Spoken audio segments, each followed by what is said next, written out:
Same ನಾವು ಅದೇ ತರ ನಾವು ವನಿಕುಲ ಕ್ಷತ್ರಿಯ ತುಮುಲದಾರ ಅಂತ ಹಾಕಿದಿರಲ್ವಾ, ಸೇಮೇ ನಾವು. ಅದಕ್ಕೇನೆ ನನಗೆ ಒಂಚೂರು ಕನ್ಫ್ಯೂಷನ್ ಆಯ್ತು. ಇವಾಗ ನಿಮ್ ಮಗಳು ಫೋಟೋ ನಿಮ್ಮ ಕಳ್ಸಿರೋದ್ ನೋಡ್ರೆ ಮೂಗ್ ಚುಚ್ಚಿದ್ದೊಂದು ನಮ್ ಭಾಷೆ ಬರಲ್ಲ ಅಂತೀರಾ, ಧರ್ಮರಾಯ ದೇವಸ್ಥಾನದಲ್ಲಿ ಕೊಟ್ಟಿದ್ದು ಅಂತೀರಾ. ನನಗೆ ಅಂತೇಳಿ ಇವಾಗ ಒಂಚೂರು, ಯಾಕಂದ್ರೆ ನಾನು ಏನಾದ್ರು ಇವಾಗ ಹುಡ್ಗನ್ ಮನೆಗೆ ಏನಾದ್ರು ಕೊಟ್ರೆ ನಾನು ಈ ಡೀಟೇಲ್ಸ್ ಎಲ್ಲ ಫಸ್ಟ್ ನಾನು ತಿಳ್ಕೊಳ್ಬೇಕು, ಅವ್ರಿಗೆ ಇನ್ಫಾರ್ಮೇಶನ್. ಇಲ್ಲ ನೀವ್ ಹೇಳಿದ್ ನಮ್ಗೆ ಒಳ್ಳೇದಾಯ್ತು. ಬಟ್ ಆದ್ರೆ ನಾನು ಮಾತಾಡೋದು ನಾವು ತಮಿಳ್ ಮಾತಾಡ್ತೀರಿ, ನಾವು ಅಮ್ಮನೂ ಮಾತಾಡ್ತಾರೆ. ಬಟ್ ನಮ್ಮ ಅಪ್ಪನ ಅಮ್ಮ ಬಂದ್ಬಿಟ್ಟು ಆಂಧ್ರ ಇಂದ, ಆಲ್ಮೋಸ್ಟ್ ನಮ್ ಕಡೆ ಆಂಧ್ರ ತೆಲುಗುನು ಮಾತಾಡ್ತಾರೆ, ಕನ್ನಡನೂ ಮಾತಾಡ್ತಾರೆ, ತಮಿಳು ಮಾತಾಡ್ತಾರೆ.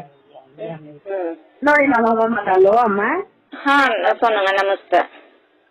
ಅಲ್ಲಮ್ಮ, ಅದು ನಮ್ಮಮ್ಮದು ಹೊಸೂರ್ ಹತ್ರ ಕಟಗನಲ್ಲಿ ಅಂತ, ಕೂಲ್ಗಿರ ಹತ್ರ. ಭಾಷೆ ಮಾತಾಡಕ್ಕೆ ಅದೇ ಅವ್ರದಂದ್ರೆ ನಮ್ದು